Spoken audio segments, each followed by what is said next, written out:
গাজা ও ফিলিস্তিনি যুদ্ধে কর্মরত প্রায় ১০০ জনের উপর সাংবাদিক নিহত হয়েছেন। তারই প্রতিবাদ জানিয়ে আগরতলা প্রেস ক্লাবের সামনে নীরব প্রতিবাদ জানায় জার্নালিস্ট ইউনিয়ন।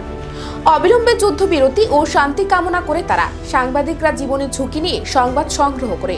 সাংবাদিকরা আছে বলেই দেশ বিদেশের খবর জনসাধারণ জানতে পারে বলে জানান ইউনিয়নের সদস্যরা। তাই অবিলম্বে যুদ্ধবিরতির আহ্বান জানানো হয় এই নীরব প্রতিবাদের মাধ্যমে। ফিলিস্তিনি এবং গাজার যুদ্ধে প্রায় ১০০-র উপরে সাংবাদিক গত অক্টোবর মাস থেকে হারিয়েছে। আমরা চাই না যে এইরকম যুদ্ধে আমাদের মতো সাংবাদিক যারা আমরা কাজ করে এরা এগুলো প্রাণ হারাক। তাই ইন্ডিয়ান জার্নালিস্টের আজকের যে কার্যক্রম আমরা ত্রিপুরা জার্নালিস্ট ইউনিয়নের পক্ষ থেকে আজকে আমাদের প্রতিবাদ জানিয়েছি। আমরা সাইলেন্ট প্রতিবাদ জানিয়েছি যাতে অবিলম্বে এইরকম যুদ্ধবিরতি হোক। আমরা চাই শান্তি, তাই শান্তির জন্য আমরা আজকে আমাদের প্রতিবাদ। যারা আজকে যেসব সাংবাদিকরা হারিয়েছেন তাদের প্রতি আমাদের শ্রদ্ধা এবং শ্রদ্ধা রয়েছে।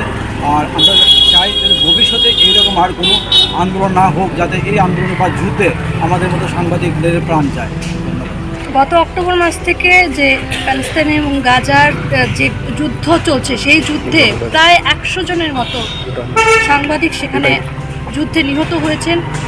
যারা এই যুদ্ধে কভার করতে চাচ্ছেন, এই ধরনের ঘটনার সম্মুখীন হচ্ছেন, আমরা চাই আমাদের এই নীরব প্রতিবাদের মধ্য দিয়ে এটাই জানান দিতে, এই প্রতিবাদ করতে এ ধরনের ঘটনা যেন আর না ঘটে। কারণ সাংবাদিকরা প্রত্যেকটা যুদ্ধ এবং সমস্ত জায়গায় আমরা সমানভাবে অংশ নিয়ে খবর সংগ্রহ করছি, কিন্তু যুদ্ধে গিয়ে যদি আমরা নিহত হই সেই খবরগুলো সাধারণের মাধ্যমে এসে পৌঁছাচ্ছে না।